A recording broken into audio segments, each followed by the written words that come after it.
Hey, Riccardo here, and today I want to show you a very quick tutorial on how to set information from Airtable to make.com. This is done because Airtable allows you to modify and allows you to update information within the system itself.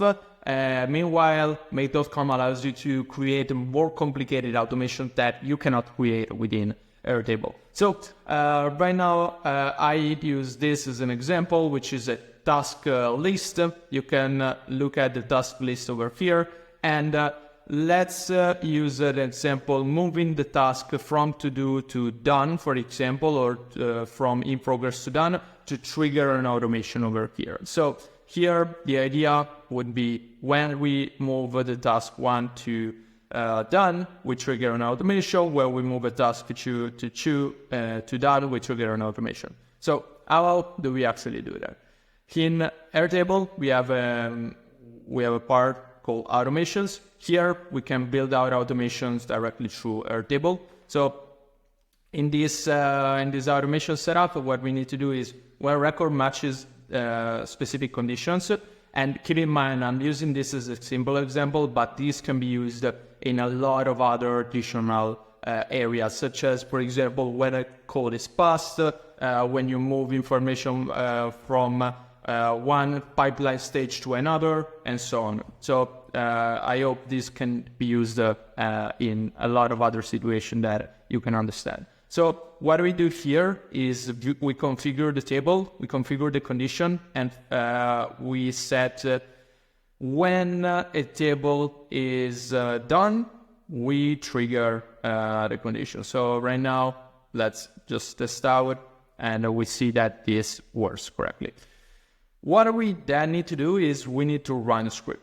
Now here we will need to do a little bit of programming. Don't be afraid, it's very, very light, and the things that we need to do here are super, super simple. So first off, what we need to do is we need to input variables over here, and we need to follow what I mentioned over here. So it's we create a variable inside Airtable, and then we initiate this part related to configuring the variables. And then over here, we define the name of the variable. What I tend to do over here a lot of the time is use the record ID of each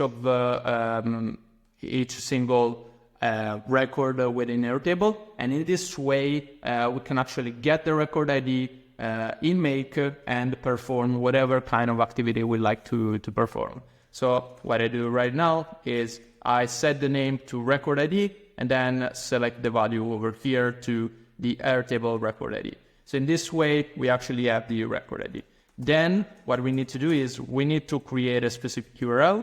So URL, in this URL, we will send out the make.com webhook, and now I will show you in a second how to get the webhook. And finally, what we do is we click on fetch and then URL. So this is the automation. This is finished. Only thing that we need to do over here is to input the make.com part. So right now, let's go into creating a scenario in make.com. Click on webhooks, select on custom webhook. So here we create a custom webhook, and this is dev send Airtable to me.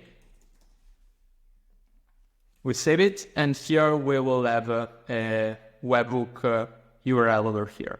So what we just need to do is we need to copy the address and then click on OK.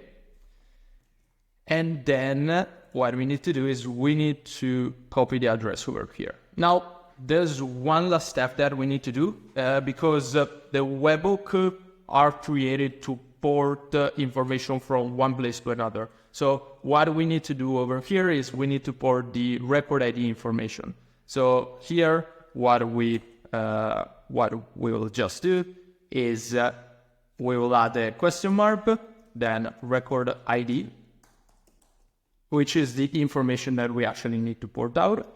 And here we define the information. So here we use a naming convention that is in JavaScript using $sign. added config, and then inside config we add the record ID. So in this way, the URL is actually finished, and in the URL we automatically add the record ID that we created in the past. So what we need to do right now is we need to test this out, see if this works correctly. Okay, yeah, so as you can see, we tested this out, and over here we have this record ID over here. Keep in mind, this can also be another name, and you can decide the name. The fact is that we will have the name over here. So here I can also put example Airtable, and then I test this out. And then this information is sent out. So let me show you example Airtable over here. So let's put the record ID over here, and let's just click on finish editing, rename this to whatever the case here is, done make.com. And here, now we just need to build out the automation to make.com. The most important thing that you need to do is you use Airtable and click on get record. So in this way, you actually get the record that we need to use. So, oops. So here is the get record. We select the base. So we select the testing base that we have over here. And then specific table and record ID. So here we can select the specific record ID. Here we have example Airtable as the record ID. Keep in mind, this is not the name that we choose, so this should be record ID. Okay. So the one that we selected over here, and yeah, I'm doing that because I'm changing that. So in this way, I get the record, and now what I can do is I can, first off, I can do whatever I want with the record, and secondly, possibly I can also change some information within the record. So let me also go over here. Select the table. Select the record ID that we mentioned over here.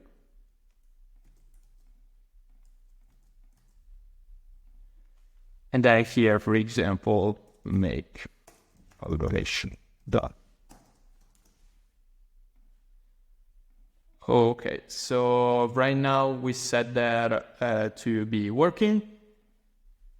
We also set this to work, and then we test out this automation end to end. So what is happening right now is every time we put a task from one to do to done, we trigger an automation. So as you can see here, the automation was triggered, and if we go over here and check the actual automation, let me do a quick check on that.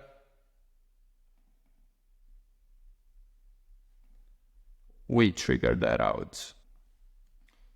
Here it is. So as you can see here, the automation triggered completely, and we updated the symbol task with the nodes.